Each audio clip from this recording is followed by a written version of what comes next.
अरे धरा के यार हाँ देखे देखो अभी लेकर हाँ। मित्रांनो, ट्रेनमधून प्रवास करताना तिकीट काढणं अनिवार्य आहे, पण काही लोक पैसे वाचवण्यासाठी तिकीट न काढताच प्रवास करतात. मात्र अशा लोकांना पकडण्यासाठी रेल्वे प्रशासनानं TTE अर्थात ट्रॅव्हलिंग तिकीट एक्झामिनर यांना तैनात केला आहे. हे TTE विना तिकीट प्रवास करणाऱ्या प्रवाशांना शोधून काढतात आणि शिक्षा म्हणून त्यांच्याकडून दंड वसूल करतात. पण आश्चर्याची गोष्ट म्हणजे बिहारमधील एका तरुणानं याच गोष्टीचा फायदा घेत चक्क पैसे कमवण्यासाठी एक जुगाड केला आहे आणि तो TTE बनून लोकांकडून पैसे उकळायचा आहे. मात्र काही हुशार प्रवाशांनी त्याची ही फसवणूक पकडली आणि त्याला पोलिसांच्या स्वाधीन केलं. या खोट्या TTEचा व्हिडिओ सध्या सोशल मीडियावर चांगलाच व्हायरल होतो आहे. हा व्हिडिओ पाहून तुम्हीही दंग व्हाल.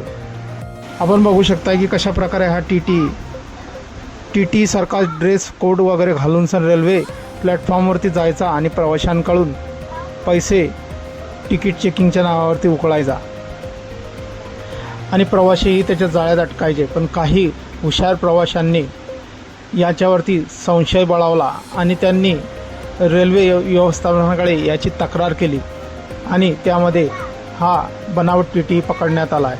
हा व्हिडिओ छापुरा जिल्हा एक्स अकाउंटवरून शेअर करण्यात आला आहे. व्हिडिओच्या कॅप्शननुसार ही घटना बिहारमधील गया रेल्वे जंक्शनवर घडली आहे. ट्रेनमधील गर्दीचा फायदा घेत अनेक प्रवासी विना तिकीट प्रवास करतात. अशाच प्रवाशांना पकडून हा तरुण दंडाच्या नावाखाली त्यांच्याकडून पैसे उकळायचा. मात्र काही हुशार प्रवाशांनी त्याची भांडाफोड केली आहे. त्यांनी या TTEची उलट तपासणी केली आणि तो अखेर पकडला गेला. त्यानंतर प्रवाशांनी त्याला पकडून स्थानिक पोलिसांच्या स्वाधीन केला आहे आणि त्याच्या विरोधात तक्रार दाखल केली आहे.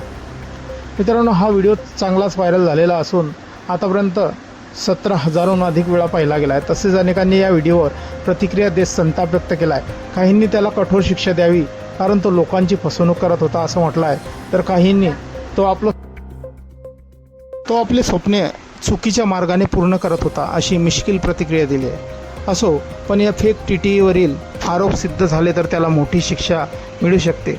सर्वप्रथम भारतीय दंड संहितेच्या कलम 170, 419 आणि 420 अंतर्गत त्याच्या विरोधात फसवणुकीचा आणि रेल्वे